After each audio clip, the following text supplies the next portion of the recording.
మీ అందరికీ వందనాలండి. ఈరోజు మనం చెప్పుకోబోయే అంశం అమ్మోనీయులు, మోయాబీలు. వీరు ఎవరి సంతతికి సంబంధించిన వ్యక్తులు అంటే అది కూడా నేనే చెప్తాను, దయచేసి సైలెంట్గా ఉండండి. వీరు లోతు గారికి వారి కుమార్తెల ద్వారా పుట్టినటువంటి సంతతి. ముందుగా ఈ లోతు సంతతి ఎక్కడి నుంచి వచ్చింది? ఈ లోతు గారు ఎవరు? అబ్రహాము గారి యొక్క అన్న కొడుకు. అంటే తేరాముకు ఏమవుతాడు?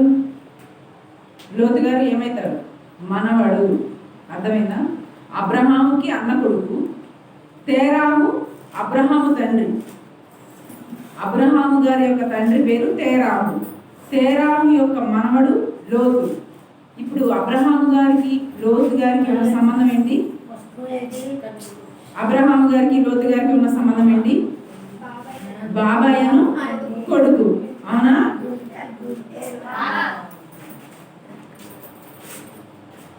లోతు గారు తేరాము యొక్క మనవడు.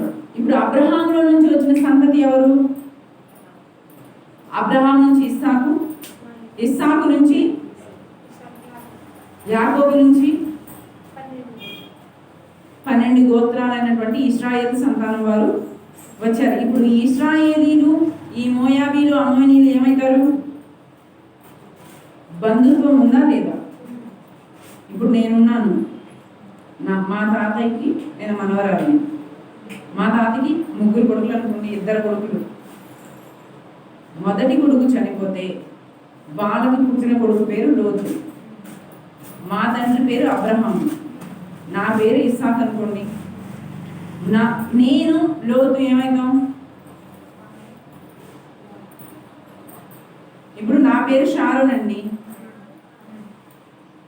నా పేరు షారోన్. నాకు మా తండ్రి గారు, మా తాతయ్యకి 2 కొడుకులు. మా నాన్నగారు వాళ్ళ కొడుకు, పెద్ద కొడుకుకి 1 కొడుకు. మా నాన్నకి నేను 1 కూతుర్ని. మా పెద్దనాన్న చనిపోయాడు, ఓకేనా? వాళ్ళ కొడుకు పేరు లోతు, ఓకేనా? వాళ్ళ కొడుకు నేను ఏమైతాం? అన్నా చెల్లెళ్ళు. ఇప్పుడు అబ్రహాము అన్న పేరు నాహోరు. అర్థమైందా? నాహోరు యొక్క కొడుకు పేరు లోతు. అబ్రహాము కొడుకు పేరు ఇస్సాకు. ఇస్సాకు లోతు ఏమవుతారు?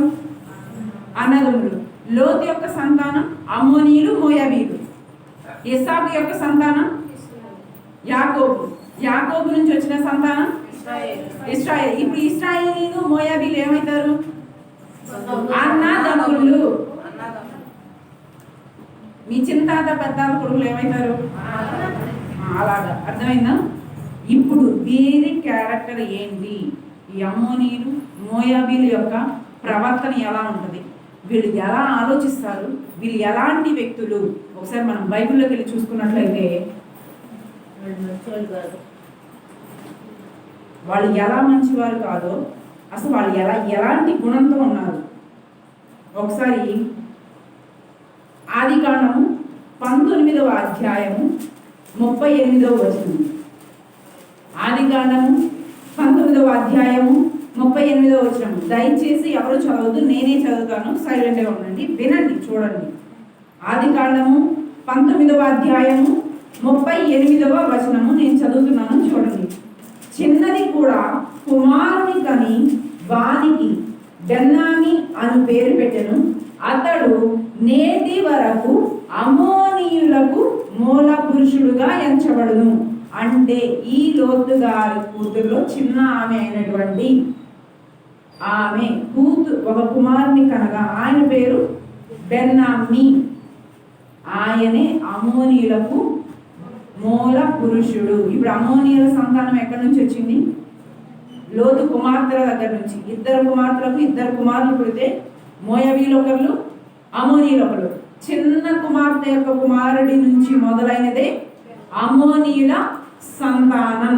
వీరి మైండ్ సెట్ ఎలా ఉంటది? అసలు వీరు ఎలా ఆలోచిస్తారు? ఒకసారి ద్వితీయోపదేశ కాండము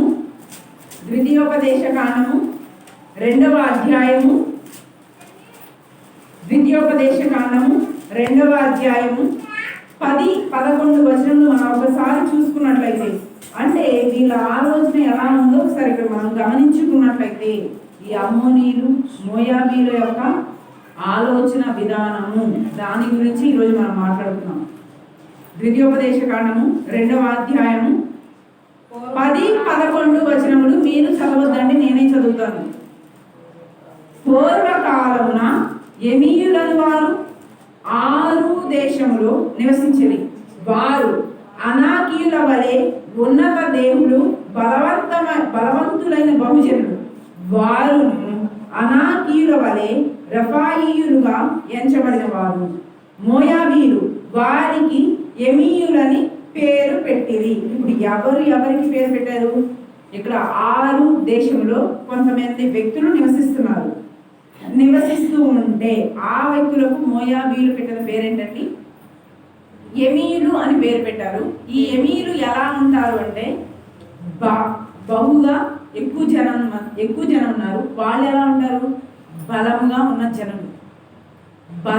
ఉన్న జనులు అంటే వాళ్ళకి శక్తి తక్కువ కాదు, యుద్ధాన్ని చేయడానికి మనుషులు తక్కువ కాదు. అంత బలమైన జనాంగానికి వీరు పెట్టిన పేరు ఏంటంటే ఎమీయులు అని పేరు పెట్టింది. అదే 2వ అధ్యాయంలో 20-21 వచనాలు మనం ఒకసారి చూసుకున్నట్లయితే, ఆదియు రెఫాయీముల దేశమని ఎంచబడుచున్నది. ఏ దేశము? 6 దేశం అనేది రెఫాయీములకు సంబంధించిన దేశం. పూర్వమందు రెఫాయీయులు అందులో నివసించిరి.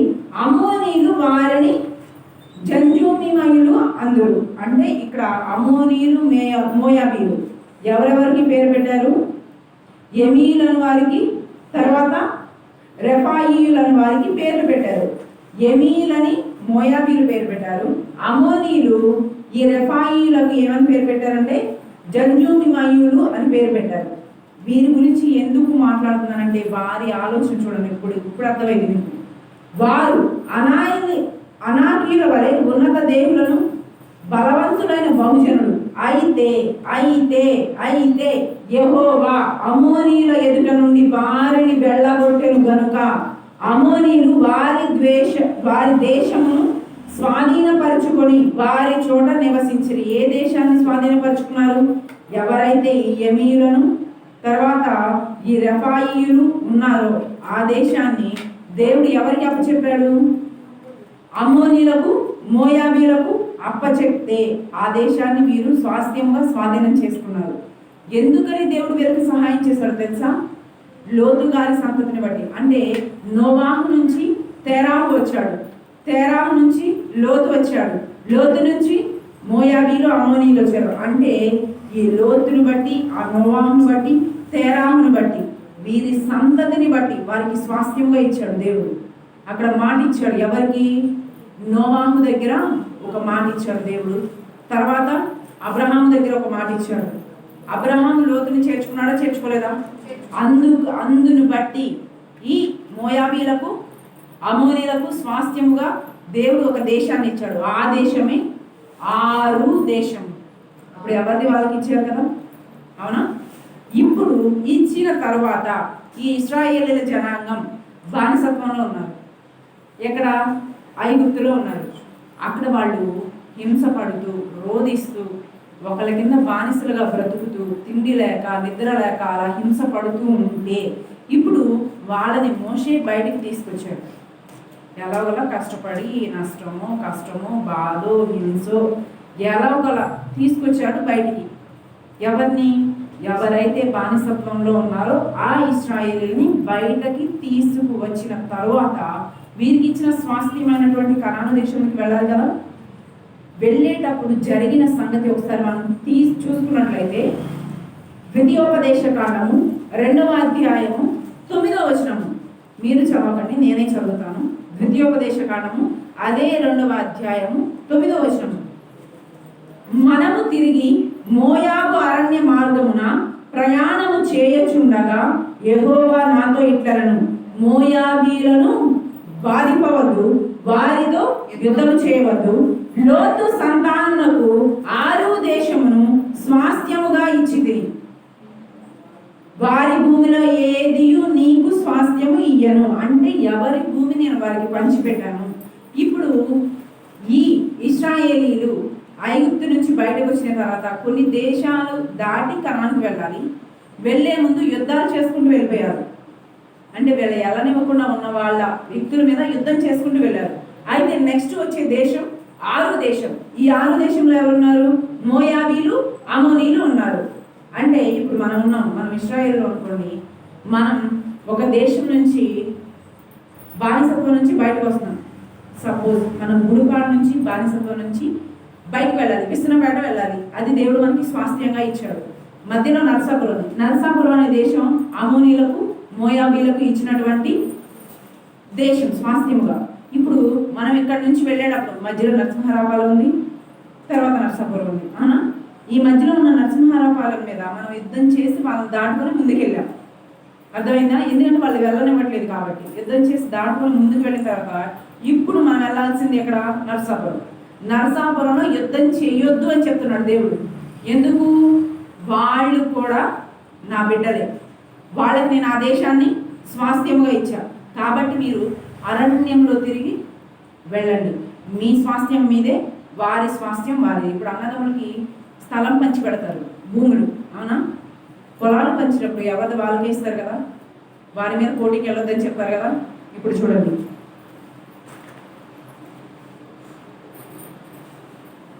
అదే ద్వితీయోపదేశ కాండము 2వ అధ్యాయము 17, 18, 19 వచనాలు నేను చదువుతాను, క్లియర్గా చూడండి. నేడు నీవు మోయాబులకు సరిహద్దుగానున్న 6 దేశము దాటబోచున్నావు. ఎవరితో చెప్తున్నాడు దేవుడు? ఇశ్రాయేలీలతో.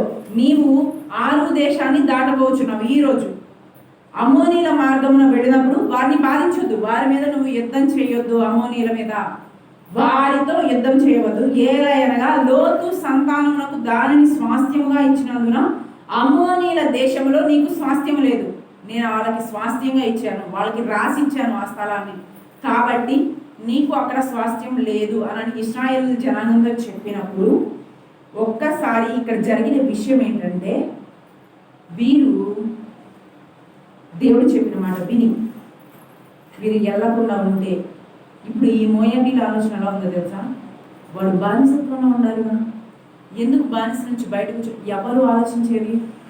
సొంత అన్నదమ్ములే ఏమని ఆలోచిస్తున్నారు? వాడు బానిసత్వంలో ఉన్నాడుగా, ఎందుకు మన దేశం నుంచి వెళ్ళనివ్వాలి? వాడిని వెళ్ళనివ్వకూడదు. దేవుడు చెప్పిన మాట వీళ్ళు వింటున్నారు ఇశ్రాయేలీలు, వెళ్ళకూడదని. కానీ వీళ్ళు ఏ బుద్ధితో ఉన్నారు? వాళ్ళని రానియకూడదు, వాడు ఎదగకూడదు, వాడు బానిసత్వంలోనే ఉండాలి. ఎందుకు వాడు ఎదగాలి? మనకే ఉండాలి. ఏదైనా సరే, ఏ స్వాస్థ్యమైనా మనకే కావాలి. వాళ్ళకి ఎందుకు ఇవ్వాలి? మనం వీళ్ళకి ఇచ్చింది వీళ్ళకి ఉంది కదా, వీళ్ళది కాకుండా వాళ్ళకి వచ్చే ఆశీర్వాదం కూడా కావాలి అనుకుంటున్నారు. వాళ్ళు ఎంత కుళ్ళుతో ఉన్నారు చూడండి. ఒక వ్యక్తి వెతుకుతున్నాం, ఒక వ్యక్తి బయట ప్రపంచానికి పరిచయం అవుతున్నాం, తట్టుకోలేవాళ్ళు. ఎవరు? అమ్మోనీలు, మోయాబీలు. వాళ్ళు తప్ప ఎవరు గొప్పగా ఉండకూడదు, వాళ్ళు తప్ప ఎవరు అధికారంలో ఉండకూడదు, వాళ్ళు తప్ప ఎవరు శాసించకూడదు, వాళ్ళు తప్ప ఎవరు ప్రచురించకూడదు, వాళ్ళు తప్ప ఎవరు బోధ చేయకూడదు. అర్థమవుతుందా? ఇప్పుడు దేవుడు చెప్తున్న మాట ఏంటంటే, కీర్తన గ్రంథము 94లో 2వ అధ్యాయం. వీళ్ళ గర్విష్టం చూసిన ఒక వ్యక్తి పలుకుతున్న మాట ఏంటండి? కీర్తనల గ్రంథము 94వ కీర్తన 2వ వచనము. భూలోక న్యాయాధిపతి లెమ్ము, గర్విష్ఠులకు ప్రతిఫలమిమ్ము. ఏమని చెప్తున్నారండి? భూలోక న్యాయాధిపతి లెమ్ము, గర్విష్ఠులకు ప్రతిఫలమిమ్ము.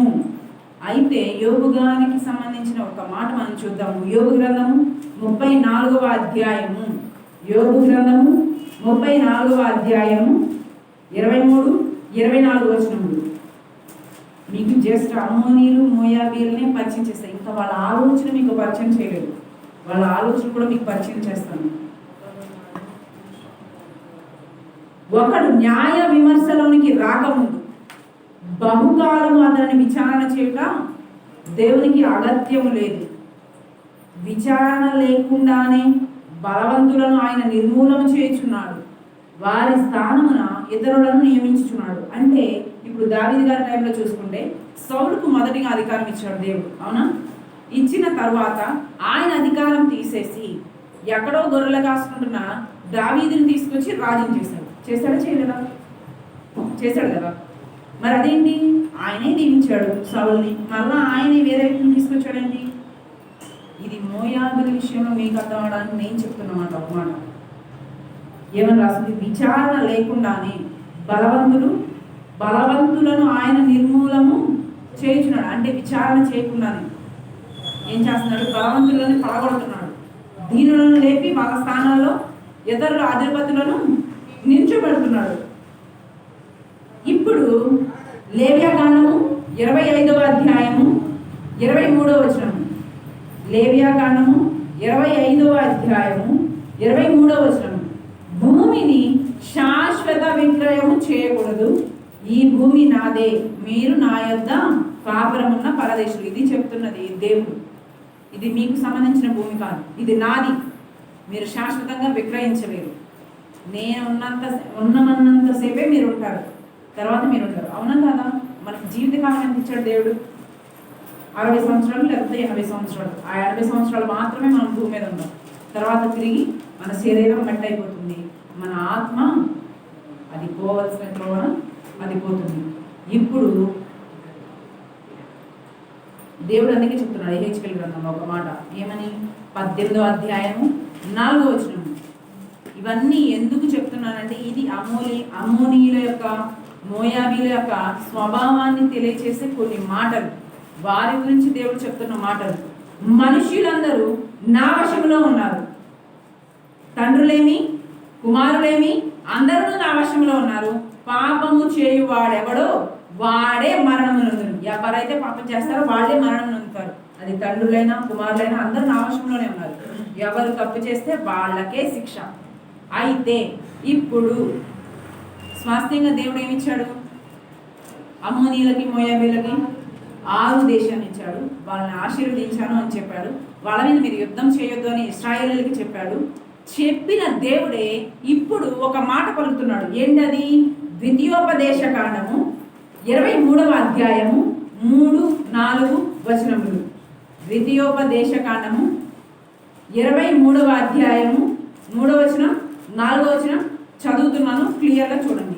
అమ్మోనీయుడే కానీ మోయాబీయుడే కానీ యెహోవా సమాజంలో చేరకూడదు, వారిలో 10వ తరము వారైనను ఎన్నడూ యెహోవా సమాజంలో చేరకూడదు. అదేంటి?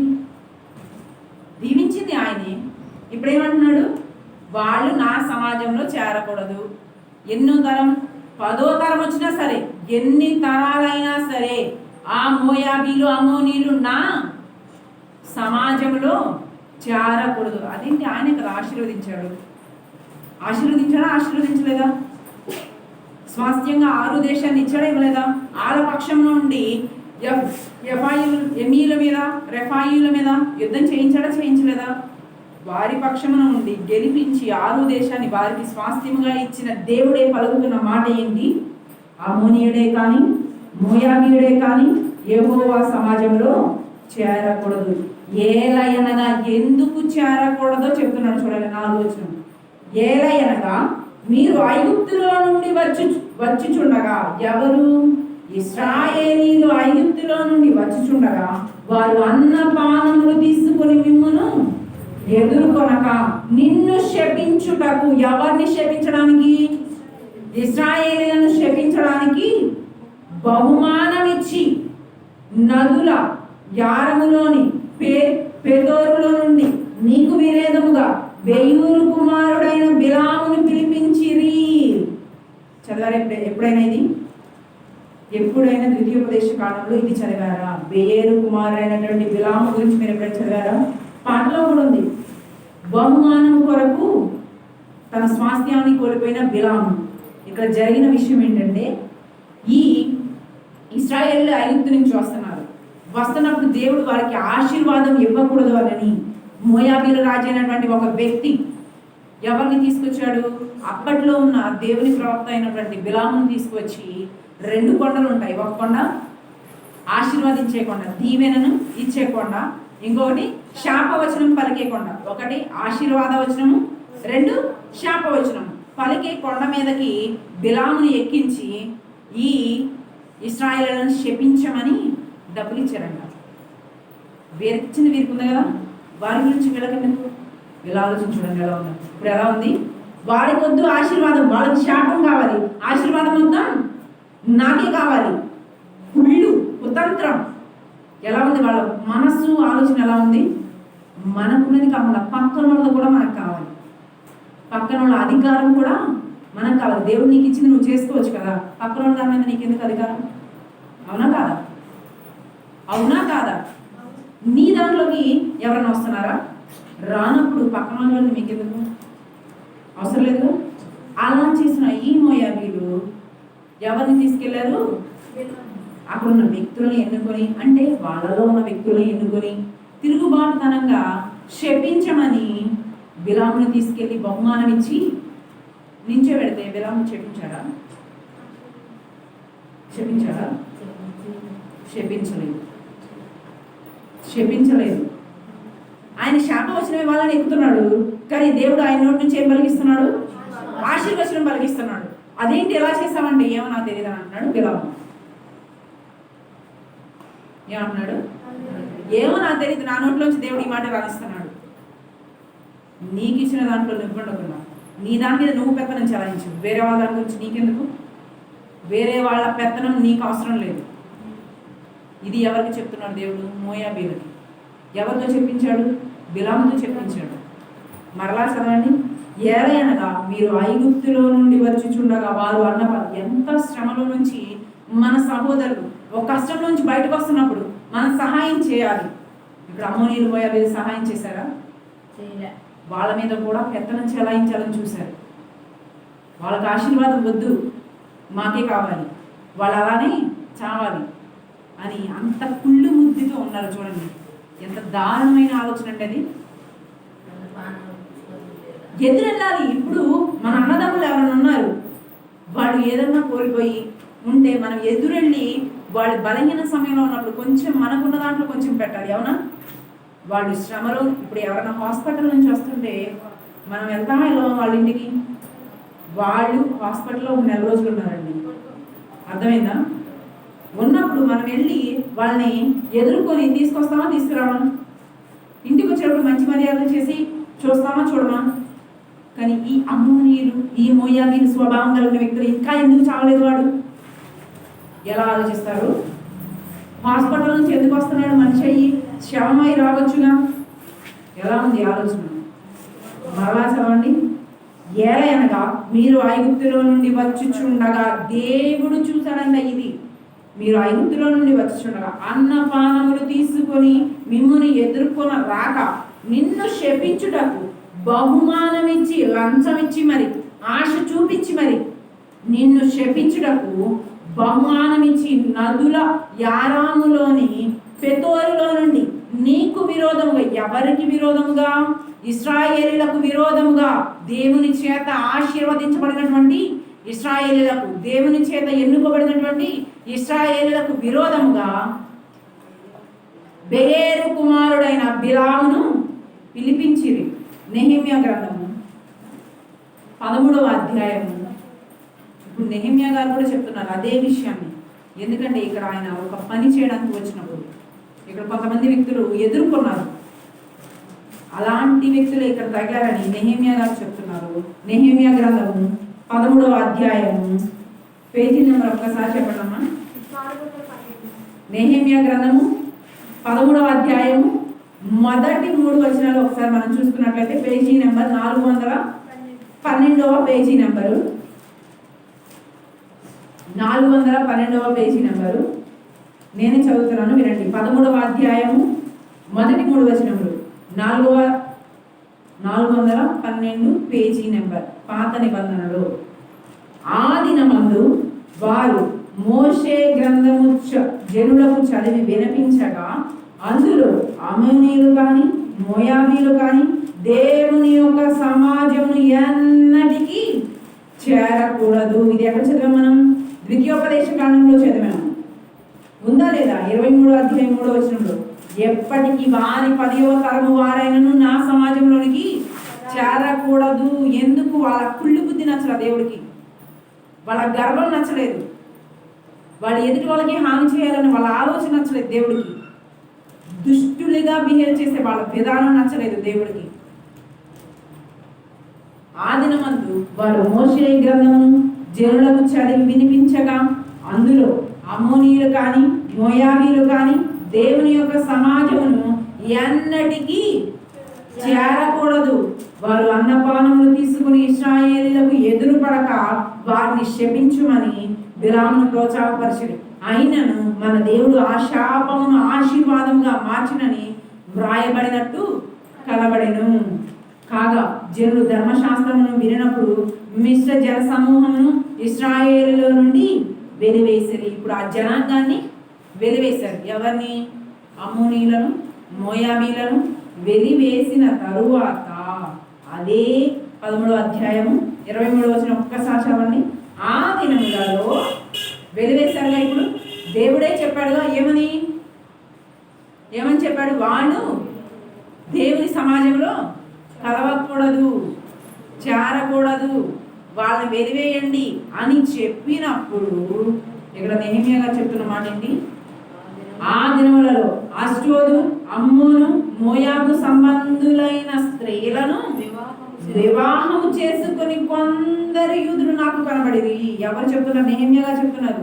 దేవుడు చెప్పిన తర్వాత కూడా మాటను అతిక్రమించి ఆ మోయాబీల స్త్రీలను, ఆ అమ్మోనీయుల స్త్రీలను, ఆ అష్డోదు స్త్రీలను ఈ యూదులు పెళ్లి చేసుకున్నారంట. దేవుడు వద్దు మిశ్రమ జనాంగాన్ని పారద్రోలండి అని చెప్పాడు కదా. వినకుండా వీళ్ళు చేర్చుకున్నందుకు ఎజ్రా గ్రంథంలో ఎజ్రా గారు పలుకుతున్న మాట 9వ అధ్యాయము మొదటి 2 వచనములు. ఎజ్రా గ్రంథము 9వ అధ్యాయము మొదటి 2 వచనములు. పేజీ నెంబర్ చెప్పండమ్మా. 399వ పేజీ నెంబర్. 399వ పేజీ నెంబర్ 9వ అధ్యాయము మొదటి 2 వచనాలు నేను చదువుతున్నాను, క్లియర్గా వినండి.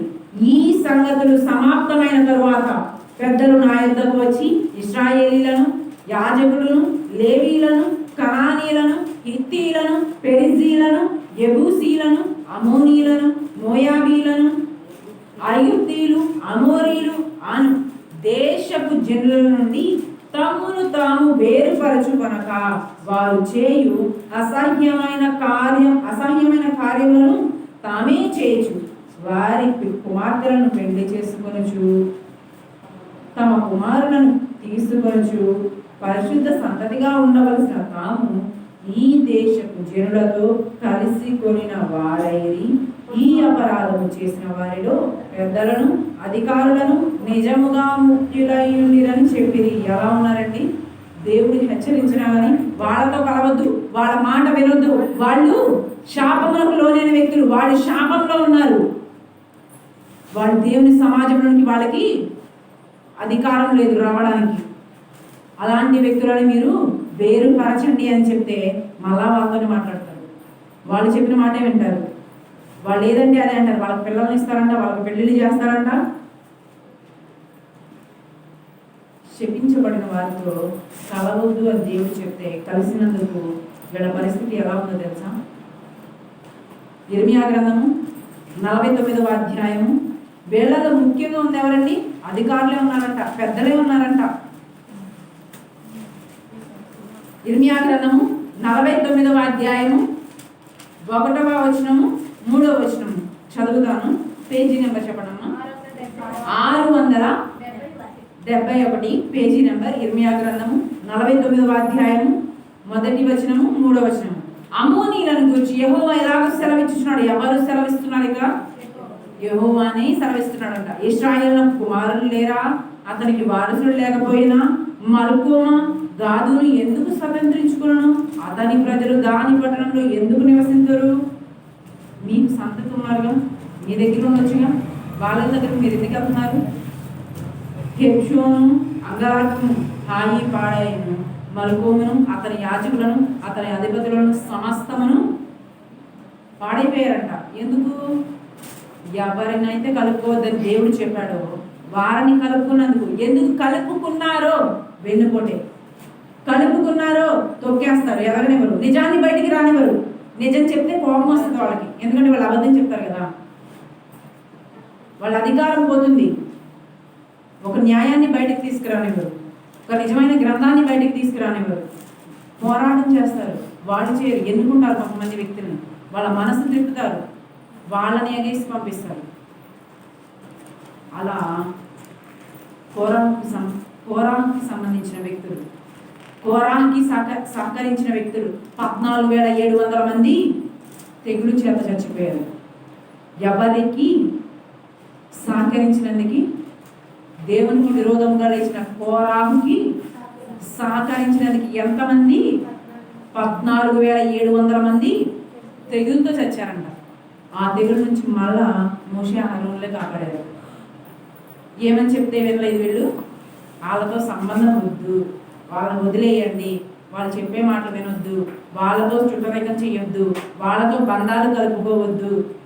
దేవుడే చెప్పాడా చెప్పలేదా? మీకు పిల్లలు లేరా? మీకు సంతతి లేదా? మీరున్నారుగా, మీరు హ్యాపీగా ఉండొచ్చుగా, మీకు 12 గోత్రాలు ఉన్నాయిగా, వాళ్ళతో హ్యాపీగా ఉండొచ్చుగా.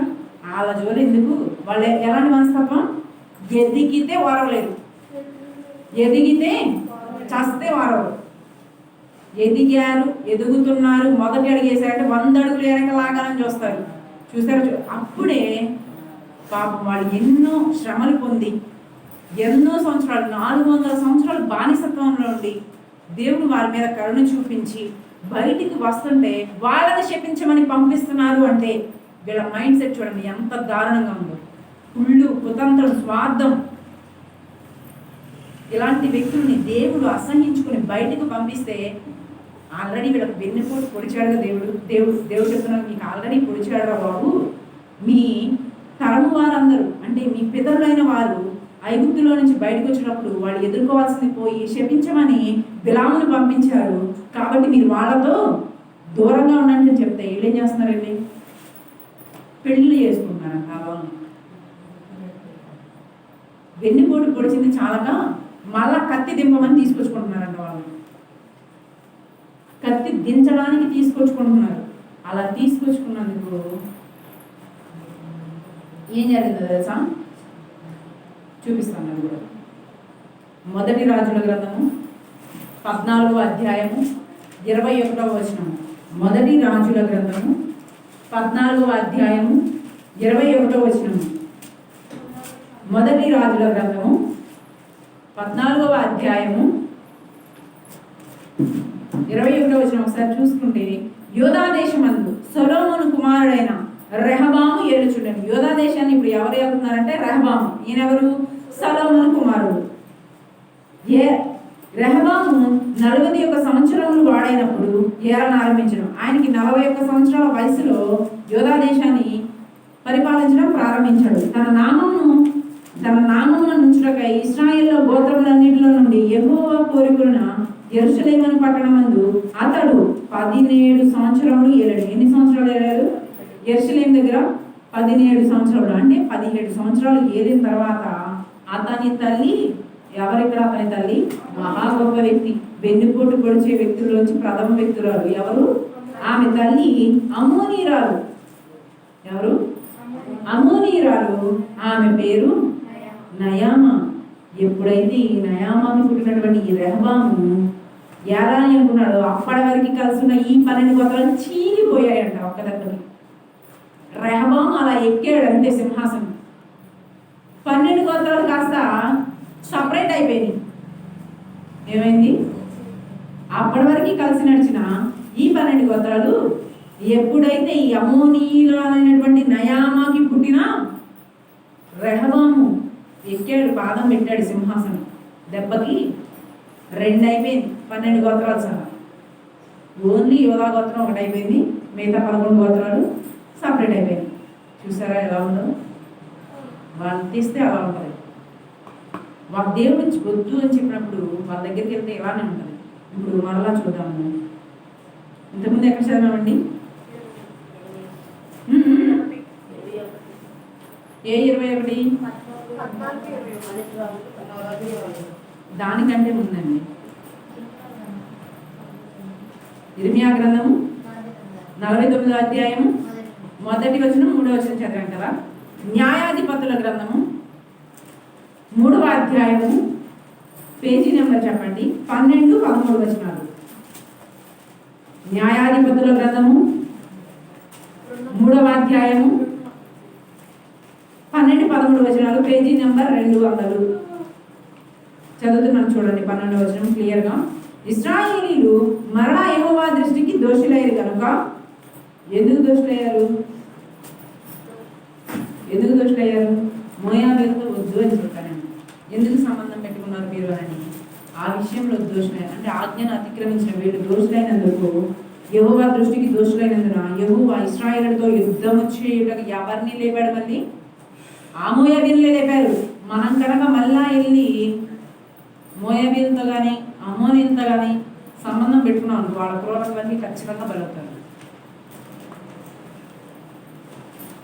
ఇశ్రాయేలుతో యుద్ధం చేయటకు మోయాబీ రాజైన ఎగ్లోను బలపరిచినప్పుడు దేవుడే బలపరుస్తాడంట. మనం కావాలని వెళ్ళాంగా, మాకు వెన్నుపోటు పొడవండి అని వెళ్ళాం కదా, ఖచ్చితంగా పొడిపిస్తాడంట దేవుడు. ఎవరితో? మళ్ళీ వాళ్ళతోనే, వాళ్ళని బలపరుస్తాడంట. అతడు అమోనీలను అమాలేకులను సమకూర్చుకొని ఇశ్రాయేలులను ఓడగొట్టి ఖర్జూర చెట్ల పట్టణను స్వాధీనపరచుకోండి. మరలా మన మీద అధికారం చేయడానికి వస్తారంట. ఎందుకంటే వేరే వాళ్ళకి అధికారం పెడితే వాళ్ళకి ఇష్టం ఉండదు.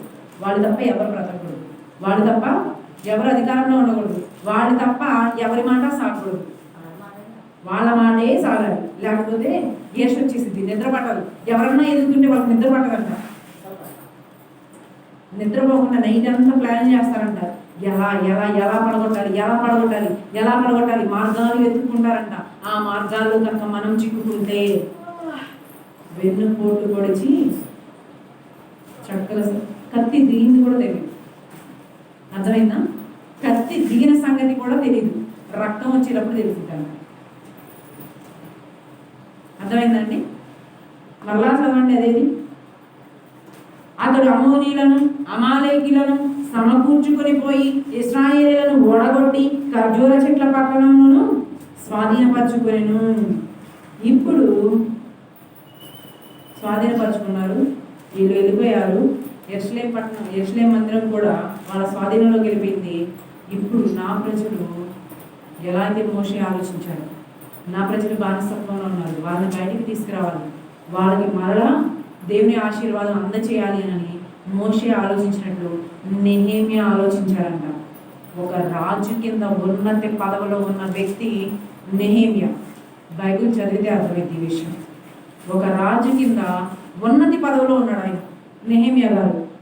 తన పదవిని వదిలి ఇవన్నీ తెలుసుకున్న తర్వాత, ఈ గ్రంథాన్ని చదివిన తర్వాత మరలా నా జనులు బానిసత్వంలో ఉన్నారు, వాళ్ళు సర్వాన్ని కోల్పోతున్నారు అని తెలుసుకున్న నెహెమ్యా తనకు వచ్చిన ఉద్యోగాన్ని, రాజు కింద ఉన్న పదవిని, రాజభోగాలను అన్నీ వదిలేసి మరలా తిరిగి యెరూషలేము మందిరానికి కట్టడానికి తిరిగి వస్తే, ఒక్కసారి మళ్ళీ చూడండి. నెహెమ్యా గ్రంథము 2వ అధ్యాయము 10వ వచనము. నెహెమ్యా గ్రంథము 2వ అధ్యాయము 10వ వచనము, పేజీ నెంబర్ 401, పేజీ నెంబర్. హోరోనీయుడైన సంబల్లటును అమోనీయుడైన టోబియా అను దాసులను ఇశ్రాయేలీలకు క్షేమము కలుగజేయి ఒకడు వచ్చినని విని బహుగా దుఃఖించింది. ఇశ్రాయేలీలకు క్షేమం చేయడానికి ఎవడో వచ్చాడంట. మళ్ళీ వాళ్ళు ఆశీర్వదించబడతారంట. వాళ్ళు ఆశీర్వదించబడకూడదు అని దుఃఖిస్తున్నారు. ఎవరు వచ్చారు ఇక్కడికి? నెహెమ్యా తన రాజు కింద ఉన్న ఉన్నతమైన పదవిని వదిలేసి, తనకున్న సకల సదుపాయాలను వదిలేసుకొని ఈ ఇశ్రాయేలు తరపున నిలబడడానికి వస్తే, ఈ ఇశ్రాయేలుకు క్షేమం చేయడానికి వస్తే ఎలా ఆలోచించారు? దుఃఖిస్తున్నారంట. రాకూడదు, వాళ్ళని అలానే అనగదొక్కాలి, వాళ్ళని అలానే ఉంచాలి. నేను కూడా ఇక్కడ అలానే వచ్చాను, నేను ఇక్కడికి అందుకే వచ్చాను.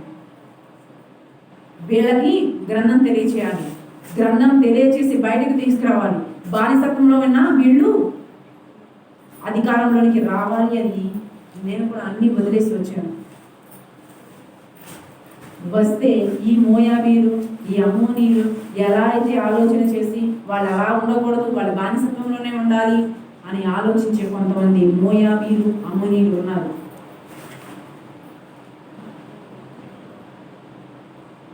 వాళ్ళు ఎలా దుఃఖిస్తున్నారు, వీళ్ళు నా చేతి కింద ఉండాలిగా, ఈవిడెవరు మధ్యలో వచ్చి గ్రంథాన్ని తెలియజేస్తా అంటుంది, నిజాన్ని చెప్తానంటుంది అని అనుకుని దుఃఖిస్తున్నారట. నిద్ర పట్టలేదు వాళ్ళకి,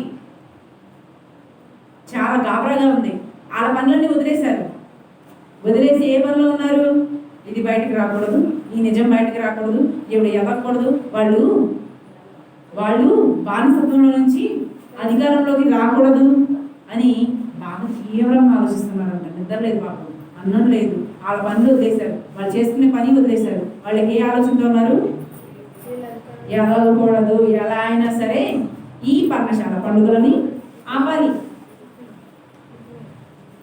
ఎలా ఆపాలి, ఎలా అయినా సరే ఆపాలి అనుకుని పాప నెహెమ్యా గారు కూడా ఆపాలి అనుకున్నారు. మరి ఇశ్రాయేలు తరపున యుద్ధం చేయడానికి వచ్చాడు కదా, ఆపాలి అనుకున్నందుకు నెహెమ్యా గ్రంథము అదే 2వ అధ్యాయము 19వ వచనము. అయితే హోరోనీయుడైన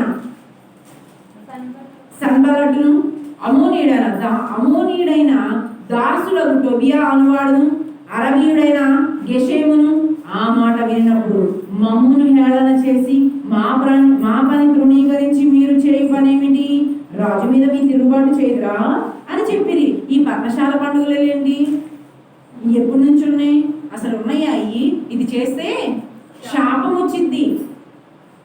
బైబిల్ తెలియని వ్యక్తులు చెప్పే మాటలు విని మీరు కూడా అమ్మోనీలు మోయాబీలు ఎలా అయితే ఇశ్రాయేలు జనాంగం మోసపోయారు, అమ్మోనీలు మోయాబీలు మాటని వాళ్ళతో చుట్టరికాలు చేసి వాళ్ళలో ఉన్న పిల్లల్ని పెళ్లి చేసుకుని పాప రెహబాము ద్వారా 12 గోత్రాలు విడిపోయాయి.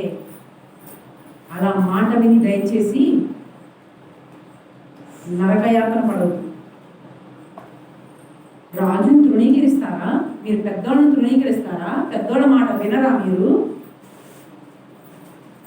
పెద్దలు చెప్పే మాట వినరా మీరు, అంత ఎదురు తిరిగి వెళ్ళారా? ఎదురు తిరగడం కాదు, ఉన్న నిజాన్ని చెప్పడం అంటారు.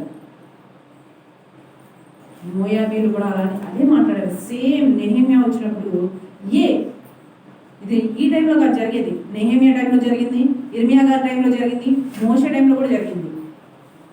ఏమన్నారు, రాజుని ఎదిరిస్తారా మీరు, ఎవరి రాజు ఎవరికి రాజు, వారి రాజ్యాన్ని వారికి స్వాస్థ్యంగా ఇచ్చాడు, వారి రాజ్యం మీద వాళ్ళ అధికారం ఉండాలి, కానీ పక్కన ఉండి కూడా నాకు కావాలంటే దేవుడు అనుకుంటారా? నీకు ఇచ్చింది నువ్వు స్వాస్థ్యాన్ని హ్యాపీగా అనుభవించు, సంతోషంగా అనుభవించు, అంతేకాని పక్కన దాన్ని నాకు పెత్తనం కావాలంటే దేవుడు ఊరుకుంటాడా? లేపుతాడు. నెహెమ్యాను లేపాడు, ఇర్మియాను లేపాడు, మోషేని లేపాడు, తిప్పి తిప్పి కూర్చోబెట్టాడు.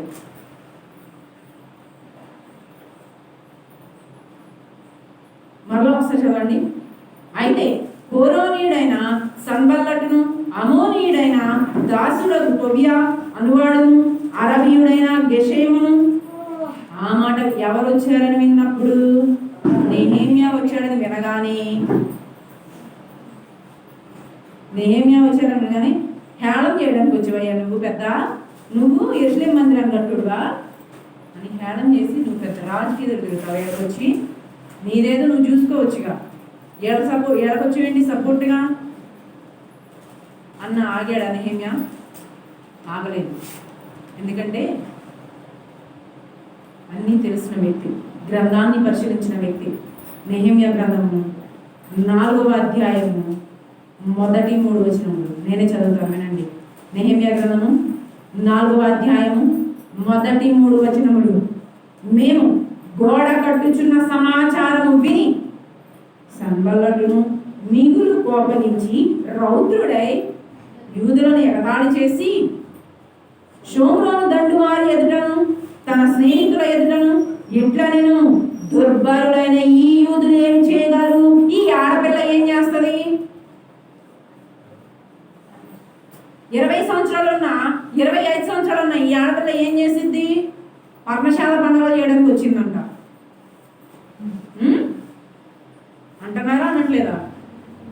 నెహెమ్యా కూడా అలానే అన్నారు, గోడ కట్టడానికి బయలుదేరావా ఈ యూదులను వేసుకొని? ఈ యూదులు ఏం చేస్తారు? హేళన చేశారంట యూదులు కూడా నెహెమ్యాతో కలిపి.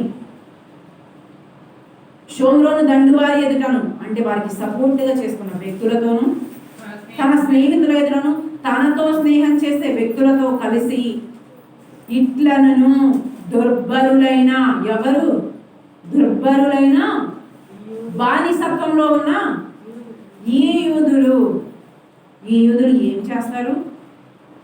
మీటింగ్లు చేశారు మీరు ఎప్పుడన్నా? మీటింగ్లే చేయలేదు మీరు. పండుగలు చేస్తారా?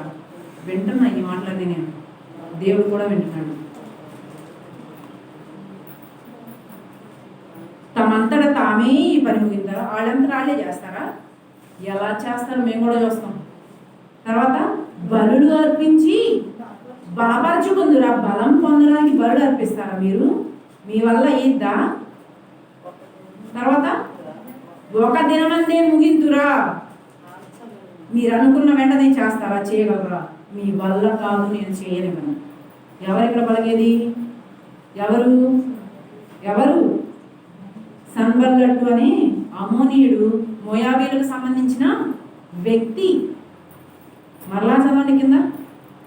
కాల్చబడిన చెత్తను, కుప్పలుగా పడిన రాళ్లను మరలా బలమైనవిగా చేతురా. జ్ఞానము లేని ఈ ప్రజలను జ్ఞానము తెలియచేసి నువ్వు బయటికి తీసుకురాగలవా? నేను రానివ్వను. దుష్టునికి సంబంధించిన వ్యక్తులు మాట్లాడే మాటలు, దుష్ట సాంగత్యము చేసి దుష్టులతో కలిసి ఉండి వాళ్ళతో సహవాసం చేసి దుష్టుని నింపుకొని శరీరంలో వాళ్ళు మాట్లాడే మాటలు ఇవే. మరియు అమోనీయుడైన టోబియా అతని యొద్దకు ఉండిన వారు కట్టిన దానిపైకి ఒక నక్క ఎగిరినట్టయినా వారి రాతి గోడ అది 2 రోజులు ఉండదు. ఆ గోడ కడుతున్నారు కానీ 2 రోజులు ఉండదు, పడిపోయింది. అలలు ఆలనుకోవడమే. కానీ నెహెమ్యా ఎంత బలంగా కడుతున్నాడో తెలియదు వాళ్ళకి. ఏమైనా ఎరకాలు చేస్తున్నారు? అబ్బా ఆడ నుంచి వచ్చినావు కట్టడానికి, గోడ కట్టవా నువ్వు, యెరూషలేము మందిరాన్ని నిర్మిస్తావా నువ్వు అని నెహెమ్యాని ఎరకాలు చేసి, నువ్వు కట్టిన గోడ 2 రోజులు ఉండితే నేను చూస్తాలే అని వీళ్ళు అనుకుంటుంటే దేవుడు పై నుంచి ప్రతీదీ వింటున్నాడంట. కానీ వాళ్ళకి తెలియదు నెహెమ్యా ఎంత బలంగా పెట్టాడు. చదవండి, అదే 4వ అధ్యాయము 7, 8 వచనములు.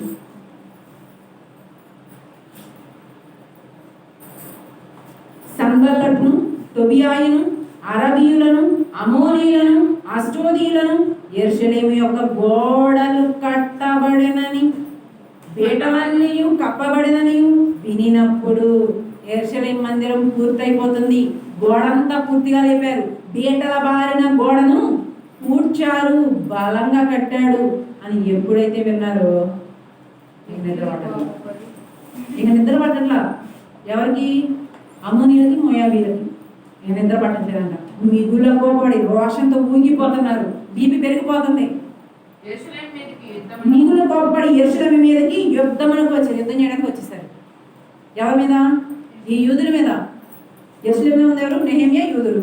ఆ యూదుల మీదకి యుద్ధం చేయడానికి వచ్చారంట. పని ఆటంకపరచవలనని వారందరూ కట్టి మమ్మును కలతపరచగా అందరూ వచ్చేసారంట. ఎవరైతే అమ్మోనీయులు, మోయాబీలు అధికారులు ఉన్నారో వారందరూ ఈ యెరూషలేము మీదకి యుద్ధానికి వచ్చేసారు. ఎందుకని? కట్టదలే, పడిపోయిద్దిలే, వీళ్ళు కట్టిన గోడ 2 రోజులు నిలిచిద్దిలే, పడిపోయిద్ది అనుకున్నప్పుడు, అనుకున్న గోడ బలంగా నిలబడి బేటలు పోడ్చబడి గోడంతా పూర్తయిపోయిందని వినేసరికి రౌద్రంతో ఊగిపోయి వాళ్ళ సైన్యాన్ని వేసుకొని వచ్చారంట యుద్ధానికి. ఇప్పుడు చూడండి, ఇర్మియా గ్రంథము 40వ అధ్యాయము 13 నుంచి 16 వరకు నేనే చదువుతాను, మీరు వినండి. మరియు కారేహా కుమారుడైన, చెప్పాడు కదా నువ్వు వాళ్ళతో సంబంధం పెట్టుకోవద్దు, ఆ మాటలు ఏమొద్దని. చదవండి. మరియు కారేహా కుమారుడైన యోహానాను అచ్చటనున్న సేనల అధిపతులందరూ మిస్పాలోనున్న గెదల్యా యొద్దకు వచ్చి నిన్ను చంపుటకు. ఈయనెవరు? యోధులకు సంబంధించిన వ్యక్తి. యోహానాను అనే వ్యక్తి యూదులకు సంబంధించిన వ్యక్తి, అంటే ఇశ్రాయేలు జనాంగానికి సంబంధించిన వ్యక్తి. ఇప్పుడు అక్కడున్న వ్యక్తులు, అక్కడున్న అధిపతులు ఈ వ్యక్తికి చెప్తున్న మాట, ఎవరికి? యోహానానికి చెప్తున్న మాట. ఏమని చెప్తున్నారంటే, ఆయన యొద్దకు వచ్చారు. వచ్చిన తర్వాత నిన్ను చంపడానికి అమోరీల రాజైన బయీలును నెతన్యా కుమారుడైన ఇష్మాయేలును పంపేనని నీకు తెలియదా? నిన్ను చంపడానికి ఈ అమోనీయులు, ఈ ఇష్మాయేలు సంతతి వారు నిన్ను చంపడానికి ప్రయత్నిస్తున్నారు. ఈ విషయం నీకు తెలుసా తెలియదా అని చెప్పింది. అయితే అహీకాము కుమారుడైన గెదల్యా వారి మాట వినలేదంట. చెప్పినా కానీ వినలేదంట. ఏమని?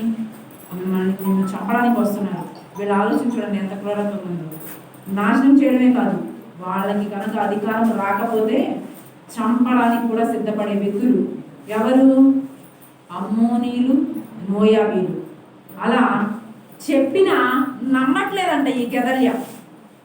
నిన్ను చంపేస్తారు, నిన్ను ఇలా చేస్తారు, నీకు వెన్నుపోటు పొడుస్తారు, దయచేసి మా మాట విను అని చెప్పిన ఈ గెదల్యా వినకుండా వాడు పిలిచిన విందుకు వెళ్ళినప్పుడు కారేహ కుమారుడకు 15వ వచనం, కారేహ కుమారుడకు యోహానాను మిస్పాలో గెదల్యాతో రహస్యముగా ఇట్లను, నీ యొద్దకు కూడి వచ్చిన యూదులందరూ చెదిరిపోతున్నట్లును యోధా జనశేషము నశించున్నట్లును నెతన్యా కుమారుడైన ఇష్మాయేలు నిన్ను చంపనేలా.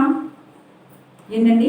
నీ జనం మొత్తం నశించాలని, నీ అధికారం ఉండకూడదని, నీ జనుడి మీద అధికారం చేయాలని నిన్ను చంపడానికి వాళ్ళు ఆలోచిస్తున్నారు అని చెప్తే నమ్మడా? దయచేసి నన్ను వెళ్ళని, ఎవరికి తెలియకుండా నేను వాడిని చంపేదాను. ఇది చెప్తుంది ఎవరమాట?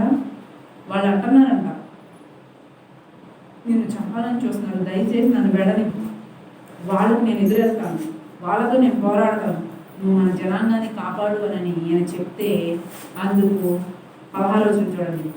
అహీకాము కుమారుడైన గెదల్యా కారేహే కుమారుడైన యోహానానుతో ఇష్మాయేలును గురించి నీవు అబద్ధం ఆడుతున్నావు, నువ్వు అబద్ధం చెప్తున్నావు వాళ్ళ గురించి, వాళ్ళు ఎలాంటి వ్యక్తులు అని పర్టిక్యులర్గా చెప్పిన వినకుండా వాళ్ళ గురించి నువ్వు అబద్ధం చెప్తున్నావు, మేమేంది నమ్మాలి? నేను ఎందుకు నమ్ముతాను? నువ్వు చెప్పేదంతా అబద్ధమే అని అనుకొని నువ్వు ఆయన గురించి అబద్ధం చెప్పవద్దు, నేను వినను. ఎవరి గురించి? ఈ అమోనీయుల గురించి నువ్వు అబద్ధం చెప్తే నేను నమ్మను, నువ్వు అంత అబద్ధం చెప్పాల్సిన అవసరం ఏముంది అని అని పాపం భోజనానికి వెళ్ళాడు. ఇర్మియా గ్రంథము 41వ అధ్యాయము 1-3 వచనములు. పేజీ నెంబర్ చెప్పడమ్మా. ఇర్మియా గ్రంథము 664, దాని కిందే ఉంటుంది. 7వ మాసమున ఎలీషామ మనవడును నెతన్యా కుమారుడును రాజవంశస్థులను రాజు యొక్క ప్రధానులలో ఒకడనగు ఇష్మాయేలును వాడును అతనితో 10 మంది మనుషులను మిస్పాలోనున్న అహీకాము కుమారుడైన గెదల్యా యొద్దకు వచ్చి అక్కడ అతనితో కూడా మిస్పాలో భోజనం చేసిరి. ఇప్పుడు ఒక్కడే వచ్చారా? 10 మందిని ఎమ్మడ పెట్టుకొని వచ్చాడంట. ఎవరు? ఈ అమ్మోనీల సంతతికి సంబంధించినటువంటి వ్యక్తి 10 మందిని వెంట పెట్టుకొని వచ్చి మనం భోజనం చేద్దాము గెదల్యా, నేను నీకు స్నేహితుడిని, నేను నీ మంచి కోరే వ్యక్తిని, నువ్వంటే నాకు చాలా ఇష్టము అని చెప్పి భోజనం చేద్దామని వెళ్ళి ఆ 10 మంది వ్యక్తులు వెళ్ళి భోజనం చేసి 2వ వచనం, అప్పుడు నెతన్యా కుమారుడైన ఇష్మాయేలు అతనితో కూడా ఉన్న ఆ 10 మంది మనుషులు లేచి షాఫాను మనవడును అహీకాము కుమారుడైన గెదల్యాను ఖడ్గము చేత హతము చేసిరి. కత్తి దిగేంత వరకు గెదల్యా నమ్మలేదంట వాళ్ళు అలాంటి వ్యక్తులను. అంత క్రూరత్వం కలిగిన వ్యక్తులు, అంత దుష్టత్వం కలిగిన వ్యక్తులు, ఎదుటి వాళ్ళు ఎదిగితే చూడలేని కళ్ళు కలిగిన వ్యక్తులు, అహంకారంతో నిండి ఉన్న వ్యక్తులు అనని నమ్మలేదు గెదల్యా. వాళ్ళ గురించి అబద్ధాలు చెప్పొద్దు అని నీతి వాక్యాలు చెప్పాడంట మళ్ళీ అని చెప్తే నమ్మకుండా వెళ్ళేందుకు ఖడ్గానికి బలైపోయాడు గెదల్యా. బబులోను రాజు ఆ దేశం మీద అతని అధికారిగా నియమించినందున అతన్ని చంపిరి. అంటే వాళ్ళని పరిరక్షిస్తున్నందుకు, రక్షణలోకి తీసుకొస్తున్నందుకు చంపేశారంట గెదల్యా. చెప్పకుండా వింటే భరించే ముందే చెప్పా కదా, చెప్పలేదా? సొంత అన్నలైన వాళ్ళే బానిసత్వం నుంచి బయటకు వస్తుంది తట్టుకోలేవని ఈ మనస్తత్వం కలిగిన వ్యక్తులు కొంతమంది వ్యక్తులను రక్షణలోకి నడిపిస్తుంటే తట్టుకోగలరా? నిజంలోకి నడిపిస్తుంటే తట్టుకోగలరా? సత్యాన్నిలోకి నడిపిస్తుంటే తట్టుకోగలరా? తట్టుకోలేక గెదల్యాన్ని చంపేశారు. తట్టుకోలేకే గెదల్యాన్ని చంపేశారు. అదే గెదల్యాన్ని నమ్మకుండా ఉండుంటే చచ్చిపోయేవాడా? ముందే చెప్పాడు కదా తండ్రి, యెహోవా చెప్పాడు కదా, మీరు వాళ్ళని నా సమాజంలోనికి తీసుకురావద్దు, నేనే వాళ్ళని వెలివేశాను, వాళ్ళని మీరు కలుపుకోవద్దు, వాళ్ళని తీసుకురావద్దు అని చెప్తే విన్నారా? వినకుండా కలుపుకున్నందుకు, నమ్మినందుకు కత్తి దిగిందంట గెదల్యాకు. అప్పటి వరకు నమ్మలేదంట. మరియు 3వ వచనం, మరియు మిస్పాలో గెదల్యా యొద్ద ఉండిన యోధులందరినీ, అక్కడ దొరికిన యోధులు కల్దీయులను, ఇష్మాయిలు ఆయన చేతికి దొరికిన జనాంగం మొత్తాన్ని అనగా దొరికి చంపాడంట. ఎవరు? ఇష్మాయేలు, ఈ మోయాబీలకు అమ్మోనీలకు సంబంధించిన వ్యక్తి. చంపాడా చంపలేదా? యెహెజ్కేలు గ్రంథము వాళ్ళ గురించి ఇప్పుడు దేవుడని యెహోవా పలుకుతున్న మాట, నాకే అధికారం కావాలి, నేనే ఉండాలి, నేను చెప్పిన మాటే సాగాలి, వారి స్వాస్థ్యం కూడా నాకే కావాలి, నా స్వాస్థ్యం నాకు చాలదు అనుకునే వ్యక్తులకు చెప్తున్న దేవుడు చెప్తున్న మాట. యెహెజ్కేలు గ్రంథము 18వ అధ్యాయము 23-32 వచనాలు నేనే చదువుతాను, వినండి. మొదటిగా 23వ వచనము, పేజీ నెంబర్ చెప్పండమ్మా. 701వ పేజీ నెంబర్. దుష్టులు మరణము నొందుట చేత నాకేమాత్రమైనా సంతోషము కలుగునా? వారు తమ ప్రవర్తనను దిద్దుకొని బ్రతుకుటయే నాకు సంతోషము. ఈ మోయాబీలు అమ్మోనీలు ఎంత దుష్టత్వము కలిగి ఉన్నా వాళ్ళ మనస్తత్వం మార్చుకోవడమే నాకు ఇష్టం. వాళ్ళని చంపడం నాకు ఇష్టం లేదు. దేవుడు చెప్తున్నాడు, వాళ్ళు భ్రష్టత్వాన్ని, వాళ్ళ దుష్టత్వాన్ని వదులుకోవడమే నాకు ఇష్టం. వాళ్ళు అలా చచ్చిపోయి పాతాళానికి వెళ్ళడం నాకు ఇష్టం లేదు. చదవండి, సరే నేనే చదువుతాను. తమ ప్రవర్తనను దిద్దుకొని బ్రతుకుటయే నాకు సంతోషం. ఇదే ప్రభువుకు యెహోవా వాక్కు. 32వ వచనం, మరణం నొందువాడు మరణం నొందుటను బట్టి నేను సంతోషించువాడను కాను. కావున మీరు మనస్సు త్రిప్పుకొనడి, ఇప్పటికైనా మనస్సు మార్చుకోండి, అప్పుడు మీరు బ్రతుకుతారు. ఇక్కడ కాదు, భూమి మీద కాదు, తండ్రి దగ్గర బ్రతుకుతాడు. మీ దుష్టత్వాన్ని, మీ కుళ్ళుని, మీ కుతంత్రాలని, మీ ఆలోచనల్ని, మీ పెత్తనాలని, వేరే వాడిని నాకు కావాలని అనుకోవడం, ఇవన్నీ వదిలేయండి, మీరు ఖచ్చితంగా బ్రతుకుతారు అని దేవుడే చెప్తున్నాడు. ఇదే ప్రభువు యెహోవా వాక్కు. ఇంకా ఉంది, జెఫన్యా గ్రంథము 2వ అధ్యాయము 8-9 వచనాలు, పేజీ నెంబర్. జెఫన్యా గ్రంథము 2వ అధ్యాయము 8-9 వచనాలు, పేజీ నెంబర్ చెప్పడమా? 774వ పేజీ నెంబర్. చదువుతున్నాను, క్లియర్గా చూడండి.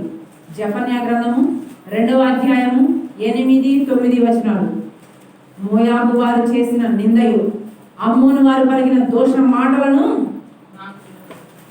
ఎవరు పలుకుతున్నారు? ఈ మాట నాకు వినబడిను. వారు నా జనుల సరిహద్దులలో ప్రవేశించి అతిశయపడి వారిని దూషించిరి.